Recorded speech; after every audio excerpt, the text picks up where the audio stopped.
बहुत समय पहले हिमालय में कालू कौआ अपनी पत्नी टुनटुनी और बेटी सुनहरी के साथ रहता था। कालू बहुत ही आलसी था, इसलिए टुनटुनी को ही घर के साथ साथ खेती का भी काम देखना पड़ता था। उसने अपने खेत में तरबूज की कई बेल लगा रखी थी। तरबूज बेचकर जो पैसे आते उससे वो घर का खर्च चलाया करती थी। एक दिन जब वो अपने खेत में काम कर रही थी, तभी उसकी पड़ोसन रंगीली तोती आती है। अरे टुनटुनी, मैं जब भी देखती हूँ तुम ही खेत में काम करती दिखती हो। ये कालू कहाँ रहता है? तुम कैसे अकेले घर और खेत को संभाल लेती हो?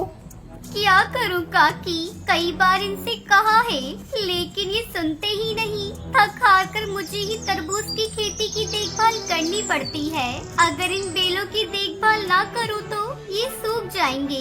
कालू तो कोई काम करता ही नहीं और ये तरबूज की बेल भी सूख गई तो मैं अपने घर का खर्च कैसे चलाऊंगी। तब तक आप लोग कमेंट में बताएं 789 प्लस 800 कितने होते हैं? तेरी बात सही है टुनटुनी, लेकिन तुमने इस कालू को छोड़ दिया तो वो और आलसी हो जाएगा, फिर वो तेरे ऊपर बोझ हो जाएगा। तू अभी से कुछ कर ताकि वो अपने खेती का काम करना शुरू कर दे। कुछ समझ में नहीं आ रहा है काकी, मैं कैसे सुनहरी के पापा को सुधारूं। इस तरह कई दिन बीत जाते हैं। एक दिन टुनटुनी की तबीयत ठीक नहीं थी। वो अपने आलसी पति को जगाते हुए कहती है, अजी सुनते हो, जल्दी से उठ जाओ, दोपहर होने को आई है। अब तो उठो, रात से सो रहे हो, अब और कितना सोओगे। जाओ जाकर तरबूज के खेत में पानी डाल दो। पानी के बगैर सारे तरबूज सूख जाएंगे और अगर सारे तरबूज सूख गए तो घर का खर्च कैसे चलेगा। कितनी बार तुमसे कहा है मुझे नींद से मत जगाया कर। अच्छा भला सो रहा था, रोज तो तुम ही पेड़ों में पानी डालती थी। आज मेरी जरूरत कैसे आ गई? तू जाकर अपना काम कर और मुझे सोने दे। माँ की तबीयत खराब है पिताजी, 2 दिनों से पेट में दर्द है। तू चुप रह बेटी, आज मैं देखती हूँ ये कैसे खेत पर नहीं जाते। कान खोलकर सुन लो, अगर तुम खेत पर नहीं गए तो मैं सुनहरी को लेकर अपने मायके चली जाऊंगी। तुझे जाना है तो जा, लेकिन सुनहरी कहीं नहीं जाएगी। मेरी बेटी है, वो मेरे साथ रहेगी। अच्छा, तुम्हारी बेटी है, लेकिन सुनहरी को मैंने पैदा किया है। अगर तुम्हें अपनी बेटी की इतनी चिंता है तो अपनी तरबूज की खेती पर ध्यान दो। मेरी तबीयत खराब रहती है, अब मुझसे ज्यादा नहीं होता। ठीक है, तू कहती है तो मैं खेत पर कल चला जाऊंगा। इतना कहकर कालू कौआ फिर से सो जाता है। अगले दिन भी वो खेत पर नहीं जाता। तब टुनटुनी अपनी बेटी को लेकर अपने मायके चली जाती है। शाम तक जब कालू को टुनटुनी उसकी बेटी दिखाई नहीं देती तो वो अपने आप से कहता है, लगता है टुनटुनी मुझे छोड़कर चली गई। मुझे भूख भी लग रही है, पहले जाकर खेत से कुछ तरबूज तोड़कर खा लेता हूँ, फिर देखता हूँ क्या करना है। कालू अपने खेत में पहुंचता है तो वो देखता है सारे तरबूज के पेड़ पानी के बगैर सूख चुके थे और सारे तरबूज भी खराब हो चुके थे। हे भगवान, ये सब मेरी आलस की वजह से हुआ है। कालू कौआ नदी से पानी लाकर तरबूज के खेतों में डालता रहता है और अपनी आलस को छोड़कर तरबूज के खेत की देखभाल करने लगता है। कुछ ही दिनों में सारे खेत हरे भरे हो जाते हैं और उन पर रसीले लाल लाल तरबूज नजर आने लगते हैं। कालू कौआ खेत पर लगे हुए तरबूज को देखकर बहुत खुश होता है और उन्हें तोड़कर बाजार में बेच देता है, जिससे उससे बहुत सारे पैसे मिलते हैं। जब इस बात का पता टुनटुनी को चलता है तो वो अपनी बेटी के साथ अपने घर वापस लौट आती है। टुनटुनी, अब तुम्हें कहीं जाने की जरूरत नहीं, मुझे समझ आ गया है, आलस ही हम पक्षियों का सबसे बड़ा दुश्मन है। फिर दोनों पति पत्नी मिलकर तरबूज की खेती करने लगे और खुशी खुशी अपनी बेटी के साथ रहने लगे। बहुत समय पहले कश्मीर के घने जंगल में टुनटुनी चिड़िया अपनी माँ टूनी चिड़िया और पिता टुन्नू चिड़ा के साथ रहती थी। टुनटुनी का पिता खेती करके अपने परिवार का पेट पालता था। उसी जंगल में एक लालची मुखिया रहा करता था। वो पक्षियों के उपजाऊ जमीन को धोखे से हड़प लेता था और जो पक्षी उसका विरोध करते उसे मारकर फेंक देता था। एक दिन टुन्नू चिड़ा अपने खेत में काम कर रहा था, तभी मुखिया कड़कनाथ अपने कुछ गुंडों के साथ वहाँ पहुँचता है। अरे टुन्नू, अपना ये खेत मेरे नाम लिख दे, इसके बदले में मैं तेरा सारा कर्ज माफ कर दूंगा। कैसा कर्ज मुखिया जी? मैंने तो आपसे आज तक कोई कर्ज लिया ही नहीं। अच्छा, तूने मुझसे कर्ज नहीं लिया? ये देख कागजात, तूने मुझसे 2 लाख रुपए कर्ज लिया है। ब्याज मिलाकर कुल 3 लाख हो गए हैं। और ये देख, यहाँ तेरे पर के निशान भी लगे हैं। मालिक, ये सब झूठ है। आप मुझ गरीब पर ऐसा जुल्म मत कीजिए। अगर आपने ये खेत ले लिया तो मेरा परिवार भूखा मर जाएगा। टुन्नू, अभी तक मैं तुझे प्यार से समझा रहा हूँ। अगर तू नहीं माना तो मेरे एक इशारे पर मेरे गुंडे तुझे स्वर्ग में पहुँचा देंगे। टुन्नू चिड़ा मुखिया से मुकाबला नहीं कर सकता था। वो चुपचाप अपना खेत मुखिया के नाम कर देता है और घर आ जाता है। क्या बात है जी, आपकी तबीयत आज कुछ ठीक नहीं लग रही है। इतना सुनते ही टुन्नू चिड़ा फूट फूट कर रोने लगता है। टूनी, सब बर्बाद हो गया। हमारे खेत पर मुखिया ने कब्जा कर लिया। वो कहता है मैंने उससे कर्ज लिया है, लेकिन मैं टुनटुनी की कसम खाकर कहता हूँ मैंने मुखिया से कोई कर्ज नहीं लिया है। पिताजी, आप मेरे साथ मुखिया के घर चलिए। मैं उससे अपना खेत लेकर वापस आऊंगी। टुनटुनी चिड़िया अपने पिता के साथ मुखिया के घर जाती है। दुष्ट मुखिया, तूने मेरे पिता के खेत को क्यों हड़प लिया? जल्दी से उसे वापस कर दे, वरना तेरे लिए अच्छा नहीं होगा। अरे बाप रे, तेरी बेटी तो बहुत सुंदर है रे टुन्नू। गुस्से में और खूबसूरत लगती है। ऐसा कर, तू इससे मेरी शादी कर दे, मैं तेरा खेत वापस कर दूंगा। देख लिया ना बेटी, ये मुखिया कितना घटिया है। अब चल यहाँ से, मैं दूसरों के खेतों में मेहनत मजदूरी कर कर तुम लोगों का पेट पालूंगा। इस तरह कई दिन गुजर जाते हैं। टुन्नू चिड़ा हरिया तोता के खेत में मजदूरी करने लगता है। एक दिन टुनटुनी चिड़िया अपने पिता को भोजन देने जा रही थी। तभी उसे किसी की करहाने की आवाज आती है। पानी, पानी, कोई है? मुझे पानी पिला दो, बहुत प्यास लगी है। टुनटुनी पास वाले खेत में जाकर देखती है तो झाड़ियों में घायल पक्षी पड़ी हुई मिलती है। ये लीजिए कबूतरी ताई, पानी पी लीजिए। टुनटुनी चिड़िया उस घायल पक्षी को पानी पिलाती है। बेटा, एक जंगली जानवर ने मुझ पर हमला कर दिया।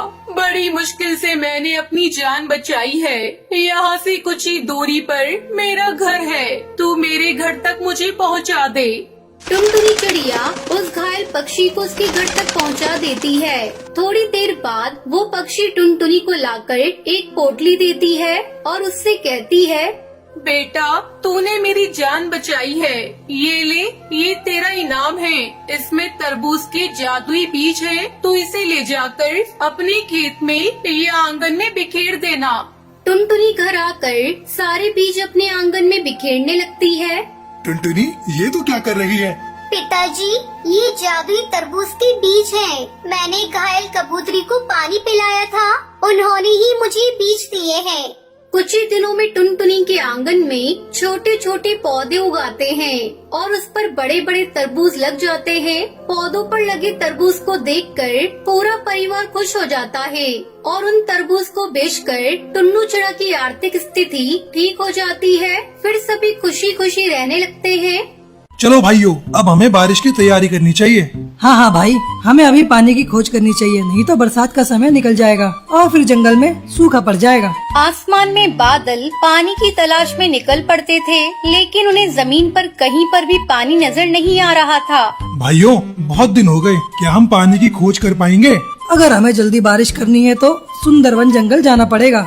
उसके बाद बादल सुंदरवन जंगल की ओर चल पड़ते हैं। तभी रास्ते में उन्हें टुन्नू चिड़ा एक पेड़ की डाल पर बैठा हुआ दिखाई देता है। बादल टुन्नू चिड़ा को अपनी परेशानी बताते हैं। बादल भाइयों, बस इतनी सी बात, आप लोग परेशान मत होइए। मैं अपने जंगल के नदी किनारे आपको ले चलता हूँ। वहाँ से आप जितना चाहे उतना बारिश के लिए पानी ले सकते हैं। फिर टुन्नू चिड़ा बादलों को अपने साथ नदी किनारे ले जाता है। इसी तरह टुन्नू चिड़ा और बादल की दोस्ती हो जाती है। टुन्नू चिड़ा सुंदरवन जंगल में अपनी पत्नी टूनी चिड़िया और बेटी टुनटुनी के साथ रहता है। एक दिन की बात है, टूनी चिड़िया बाजार जा रही थी। तभी रास्ते में उसकी पड़ोसन बबली कबूतरी उसे मिलती है। अरे टूनी चिड़िया, लगता है तुम बाजार जा रही हो।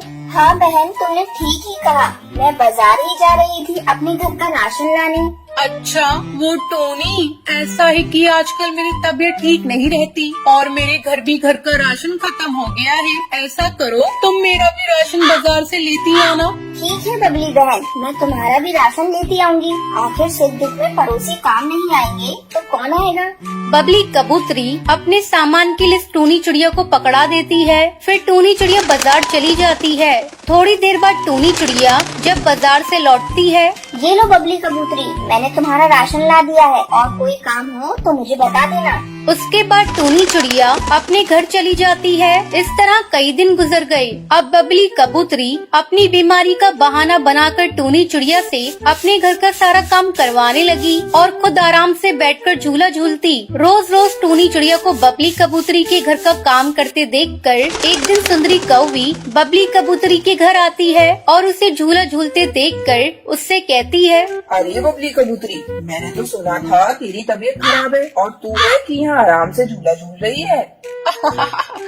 सुंदरी कौवी, तुझे एक राज की बात बताऊं, मैंने बीमारी का बहाना टूनी चिड़िया से काम करवाने के लिए बनाया है। तू मेरे राज को राज ही रखना, टूनी चिड़िया को मत बता देना। अरे नहीं बबली कबूतरी, तुम निश्चिंत रहो, मैं किसी को तुम्हारा राज नहीं बताऊंगी। अच्छा अब मैं चलती हूँ, घर पर बहुत सारे काम पड़े हैं। इतना कहकर सुंदरी कौवी वहाँ से चली जाती है। एक दिन सुंदरी कौवी अपने घर के बाहर एक डाल पर बैठी थी। उस समय टुनटुनी चिड़िया अपने दोस्तों के साथ खेल रही थी। सुंदरी कौवी टुनटुनी को अपने पास बुलाती है और उससे कहती है, टुनटुनी, तू बहुत प्यारी बच्ची है, तू मेरा एक काम करेगी? क्या काम है आंटी? क्या बताऊं बेटा, मेरे पैरों में दर्द रहता है। ऐसा कर, तू रोज आकर मेरे पौधों में पानी दे दिया कर और साथ साथ घर के काम में भी हाथ बटा दिया कर। ठीक है आंटी, मैं अभी पौधों को पानी दे देती हूँ। सुंदरी कौवी बबली कबूतरी की देखा देखी अपने घर का सारा काम टुनटुनी चिड़िया से करवाने लगती है। टूनी और टुनटुनी चिड़िया पड़ोसियों के काम करते करते थक जाती थी।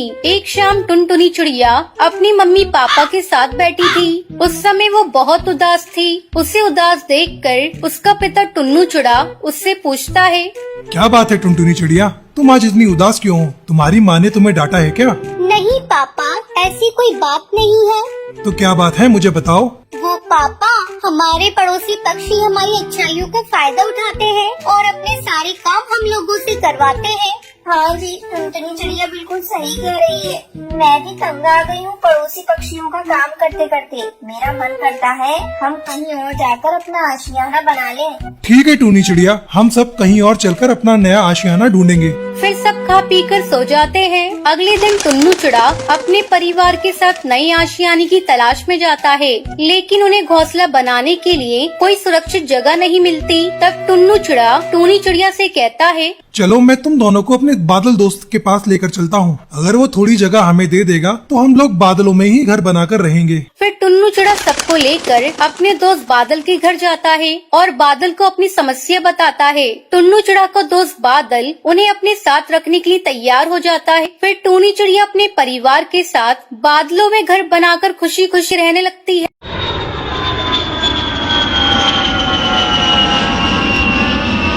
सुंदरी एक बहुत ही अमीर कौवी थी। एक दिन वो हवाई मोटर से कहीं घूमने जा रही थी। उसके साथ उसका बेटा कालू भी था।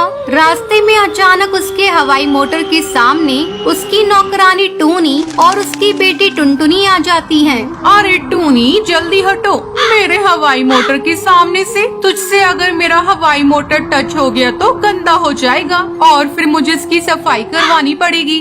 माँ, ये मालकिन को देखना, ये ऐसे क्यों बोल रही है? क्या ये आसमान इसने बनवाया है? हम पक्षी इस पर उड़ नहीं सकते हैं? अपनी हवाई मोटर लेकर क्यों निकलती है जब इन्हें डर रहता है कि इनकी मोटर गंदी हो जाएगी? चुप पिद्दी चिड़िया, इतनी छोटी है लेकिन तेरी जबान बड़ी लंबी चल रही है। तुझे पता है ना, तेरी माँ मेरे घर नौकरानी है। तेरी इस गुस्ताखी पर मैं उसे काम से निकाल सकती हूँ। नहीं नहीं मालकिन, आप ऐसा मत कीजिएगा। मैं उसकी तरफ से आपसे माफी मांगती हूँ। टुनटुनी, चल यहाँ से बहस मत कर। नहीं माँ, इतने बड़े पक्षी को उनकी औकात दिखाना जरूरी है। ये पक्षी समझते हैं हम गरीबों की कोई जिंदगी नहीं होती। आप जाइए मालकिन, मैं इसे लेकर जाती हूँ।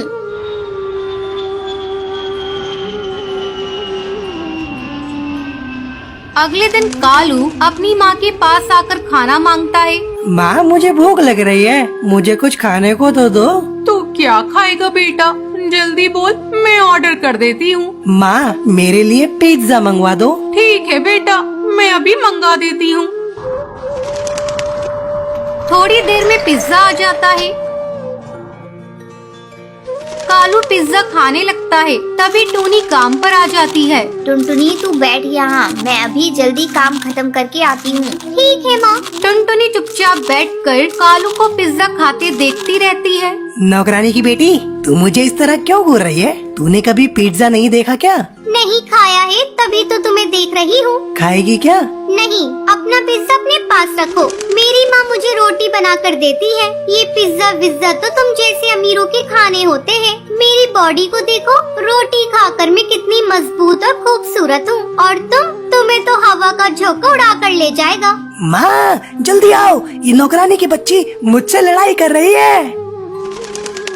क्यों रे टुनटुनी, हर जगह झगड़ा करती रहती है। तेरी माँ ने तुझे यही सिखाया है? तुम गरीब पक्षियों के पास केवल जबान है, वही चलाते हो। तभी बाहर से टूनी आ जाती है। देखो टूनी, अगर तुझे आज के बाद से मेरे यहाँ काम करना है तो अपनी बेटी को लेकर यहाँ मत आना। क्यों, क्या हुआ मालकिन? इसने क्या कर दिया? तो देख नहीं रही है, तेरी बेटी कितनी बदतमीज है और बदतमीजी से बातें करती है। मेरे फूल से बच्चे को सिर रुला दिया। चलो आओ टुनटुनी, मालकिन से माफी मांगो, नहीं तो मैं तुझे पीट दूंगी। लेकिन माँ, मेरी कोई गलती नहीं है। कालू ने ही मुझे चिढ़ाना शुरू किया था। वो बार बार मुझे पिज्जा दिखा दिखा कर चला रहा था। बेटा, इन बड़े लोगों से झगड़ा मोल लेना ठीक नहीं। तू माफी मांग ले। नहीं माँ, मेरी कोई गलती नहीं है, मैं माफी नहीं मांगूंगी। रहने दे टूनी, रहने दे। तेरी बेटी की माफी की मुझे कोई जरूरत नहीं है। टूनी अपनी बेटी को लेकर घर चली जाती है। बेटा, तू तो जानती है, इन अमीरों के घर काम करके ही तो हमारा घर चलता है, तो क्यों इनसे झगड़ा करती है? माँ, तुम कल से काम पर नहीं जाओगी। हम लोग घर पर पापड़ बनाकर बेचेंगे। उससे जो भी पैसे मिलेंगे उससे अपना गुजारा कर लेंगे। ठीक है बेटा, जब तेरा यही मन है तो मैं कल ही से घर पर पापड़ बनाना शुरू कर दूंगी।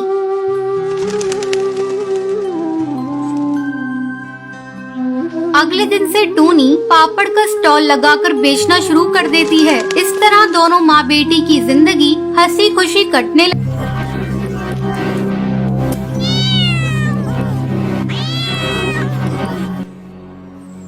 रामपुर के जंगल में टुनटुनी चिड़िया अपने पति कालू कौवे के साथ रहती थी। उसका पति काम के सिलसिले में हमेशा बाहर रहता था। टुनटुनी के घर के पास ही बिल्लू बिल्ला भी रहता था। उस बिल्ले की दोस्ती टुनटुनी चिड़िया से थी। दोनों एक दूसरे के सुख दुख में शामिल होते थे। एक बार टुनटुनी चिड़िया ने 3 अंडे दिए। ये अंडे कितने सुंदर हैं। बस मेरे बच्चे सही सलामत अंडे से बाहर आ जाएं, तो मेरी कामना पूरी हो जाएगी। टुनटुनी चिड़िया अपने अंडों की दिन रात देखभाल कर रही थी। एक दिन उस जंगल में एक चील आया। वो हमेशा पक्षियों को खाने की ताक में रहता था। एक दिन बिल्लू बिल्ला टुनटुनी चिड़िया से बातें कर रहा था। क्या बात है टुनटुनी, आजकल तुम दिखाई नहीं देती। तुम्हारी तबीयत तो ठीक है ना? तब तक आप लोग कमेंट में बताएं 10-2 कितने होते हैं। हाँ बिल्लू भैया, मेरी तबीयत बिल्कुल ठीक है। वो मैंने अंडे दिए हैं ना, उसी की देखभाल में सारा दिन निकल जाता है। हर समय डर बना रहता है कि कहीं कोई जानवर आकर मेरे अंडों को ना खा जाए। पेड़ के पीछे से चील उन दोनों की बातों को सुन रहा था। अच्छा, तो ये बात है। इस चिड़िया ने 3 अंडे दिए हैं। कई दिनों से मुझे पक्षियों के अंडे खाने का मौका नहीं मिला है। मैं जल्दी ही इसके अंडों को चट कर जाऊंगा। तभी चील मौके की फिराक में रहने लगा। इस तरह समय गुजरने लगता है और टुनटुनी चिड़िया के 3 प्यारे प्यारे बच्चे अंडे से बाहर आ जाते हैं। एक दिन टुनटुनी चिड़िया भोजन की तलाश में जा रही थी। जाने से पहले उसने अपने बच्चों से कहा, बच्चों, घर में भोजन खत्म हो चुका है।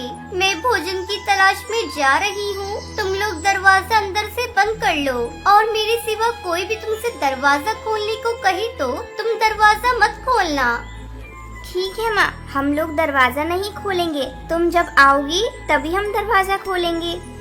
टुनटुनी चिड़िया अपने बच्चों को समझाकर वहाँ से चली जाती है।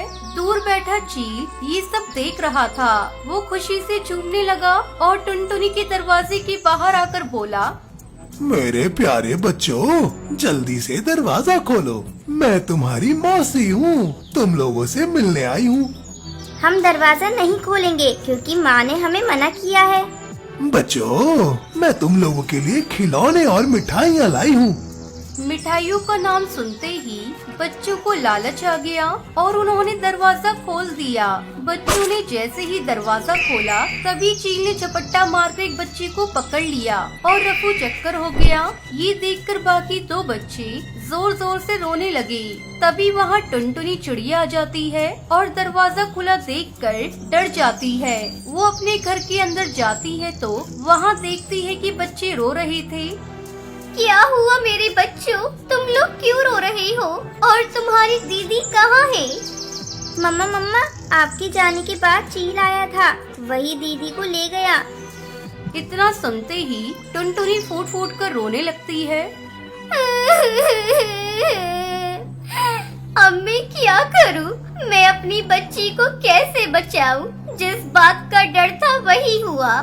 उन सबका रोना सुनकर बिल्लू बिल्ला वहाँ आ जाता है। बिल्लू भैया, जल्दी मेरी बच्ची को बचाओ, वो चील मेरी बच्ची को उठाकर ले गया। तुम फिक्र मत करो टुनटुनी बहन, मैं तुम्हारी बच्ची को लेकर आता हूँ। बिल्लू बिल्ला ने दौड़ लगाई और टूनी को ले जा रही चील पर हमला कर दिया। अचानक हमले से चील घबरा गया और उसके मुंह से टूनी छूट गई। तभी वहाँ टुनटुनी चिड़िया आ गई और सही सलामत टूनी को पाकर बहुत खुश हुई। उधर बिल्लू बिल्ला ने उस चील को बुरी तरह से घायल कर दिया। उस दिन के बाद से चील फिर कभी जंगल में दिखाई नहीं दिया और टुनटुनी अपने बच्चों के साथ खुशी खुशी रहने लगी।